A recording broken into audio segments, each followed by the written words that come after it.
Electoral bond को लेकर एक के बाद एक खुलासे सामने आ रहे हैं। वहीं चुनावी बॉन्ड का विवरण सार्वजनिक होने के पहले इसे रोकने की काफी कोशिश की गई है और अब जब ये डेटा सबके सामने आ चुका है तो बीजेपी अपना चेहरा छुपाने की कोशिश करती हुई दिखाई दे रही है। चुनावी चंदे के मामले में बीजेपी सवालों से घिरती जा रही है और इसी कड़ी में अब एक नया खुलासा सामने आया है। तो क्या है ये खुलासा, जानने के लिए देखिए ये रिपोर्ट। दिन प्रतिदिन चुनावी बॉन्ड का मुद्दा गर्माता जा रहा है। एक के बाद एक नए खुलासे सामने आ रहे हैं।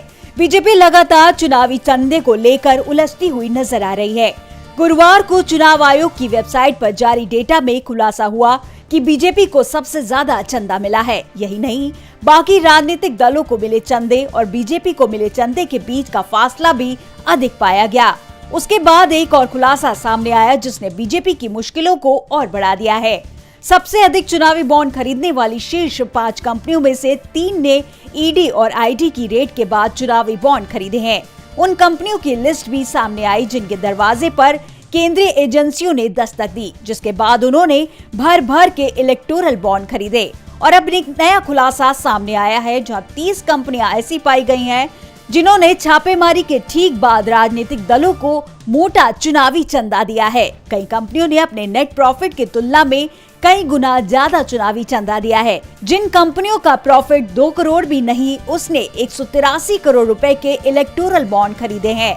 इस सिलसिले में कोलकाता की कंपनी मदन लाल लिमिटेड का नाम सामने आ रहा है, जिसने 2019 में लोकसभा चुनाव से पहले 2 बार 182.5 करोड़ रुपए के बॉन्ड खरीदे, जबकि इस दौरान उसका नेट प्रॉफिट महज 1.81 करोड़ रुपए था। वहीं कई कंपनियों के तो रिकॉर्ड ही अपडेट नहीं किए गए हैं। कोलकाता में सिराक इंफ्रा प्रोजेक्ट नामक company, S Urban Developers, Chennai Greenwood, Crescent Power, इन कंपनियों से मिले चंदे की पूरी जानकारी अपडेट नहीं की गई है।